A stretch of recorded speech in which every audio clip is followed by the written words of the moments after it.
Ma'am, over to you. This is not exactly a presentation that we have come up with.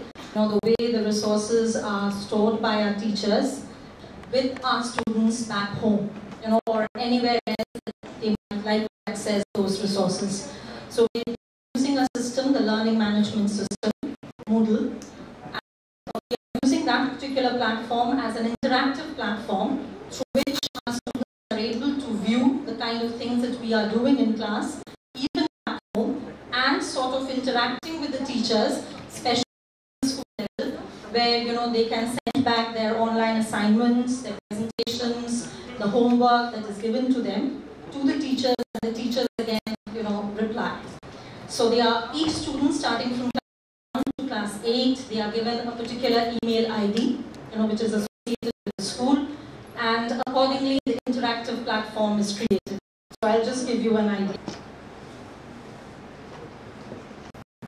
So this is the kind of, since we belong, the Future Foundation School belongs to the Sri Aurobindo Institute of Culture, that's the parent body, and the school is a part of that parent body. So this is the kind of intranet server that we use, and as a teacher, when we try to log in, it is the TFFS teachers intranet that we get into.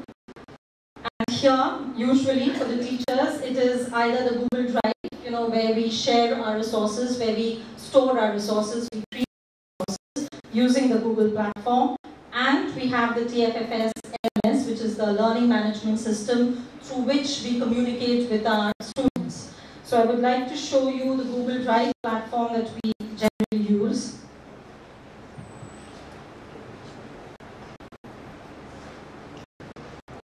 Say for example, suppose these are the different class-wise folders that we have.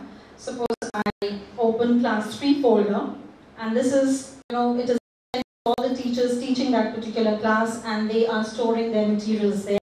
So we have, like for example, a consolidated session plan. We have the curriculum. We of course have separate folders for curriculum as well.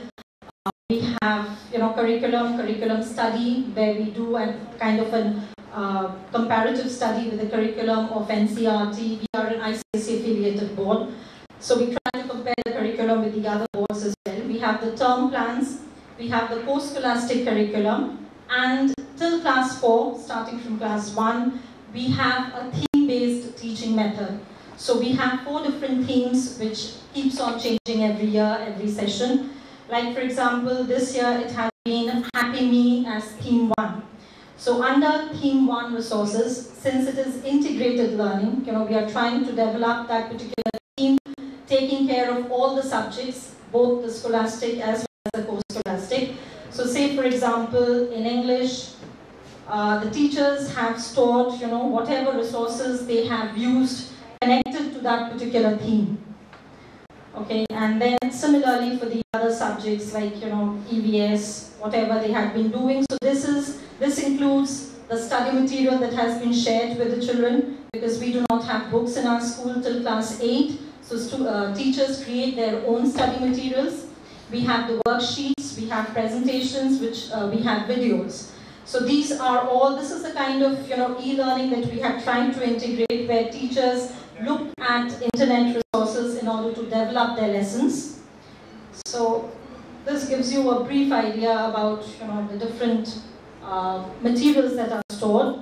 And accordingly, if we move back to the teacher's intranet, I'll just give you an example of, say, another class, maybe say class 4. For example, it's the same thing, under theme 1 resources, we have the different subjects, and accordingly, under theme 1, whatever has been done. This is of course for the present year, and it keeps on building.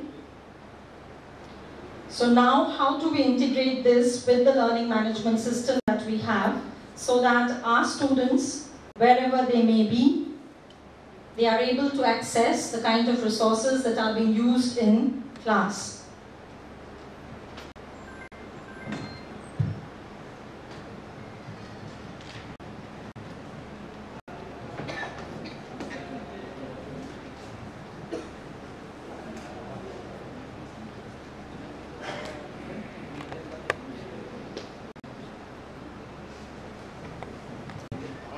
This is again again, indigenously built. That is, our IT resource people have created this particular system for us. So we have the courses here. Till class 8, we are sharing this interactive platform with our students. So like for 2014 we had, and now we are, the 2015 part is active. So say for example, if we open class 2, and here we have the list of resources, where we also get to see, as we open a list of subjects, as we open a particular subject, we are also able to view who are the students who are logging in a regular manner, who are the ones who are being left behind, and accordingly, the teacher has a chat with the child or with the parents. And accordingly, this is what is visible to the parent as well as to the student back home or anywhere he or she may be, wherever he or she has online access. And with a general introduction, we introduce the theme, and accordingly, month-wise, day-wise, we keep on uploading whatever has happened in that particular subject. So, if we scroll down, different kind of resources. It can be classwork, it can be homework, it can be a presentation that has been shown, it can be a video that has been linked to the theme. So this is what the teachers do, and usually we have been doing it throughout the week. We collect the resources, and on a Friday we try to upload the materials for that entire week. So like a child who probably may be absent for some reason is able to access and is able to get an idea what has happened in the class throughout that time period.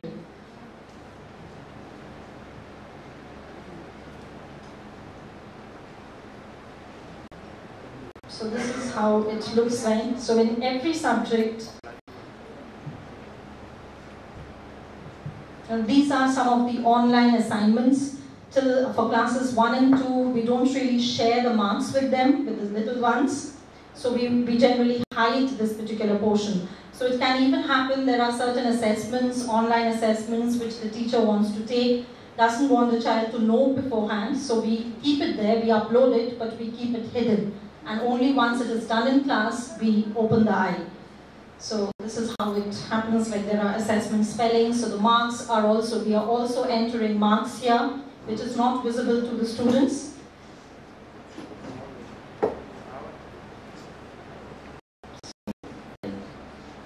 Something like this. If we move on to some other class,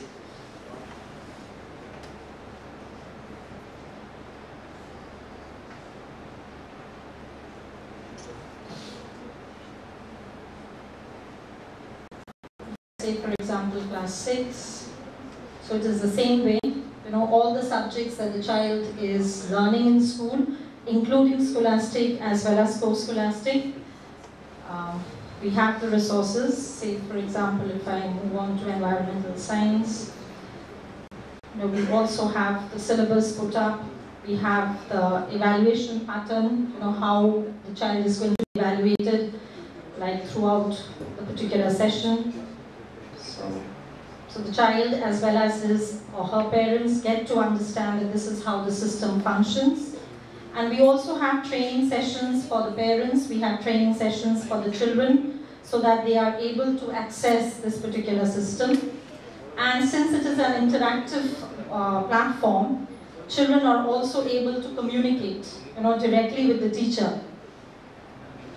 Like we have our ICT teacher today with us. She shares online presentations with children. Children work on it, and again they send back. And accordingly she evaluates them on that. So like this is the platform. So throughout the session, whatever has been done in school, it is up there as a resource for the children to access. And as ma'am was pointing out, with the help of e-resources, like videos and presentations online, the ready-made ones, apart from the ones, which our teachers are creating themselves, these actually help to bring life the very abstract concepts that are there. So this is how we do it. Thank you so much.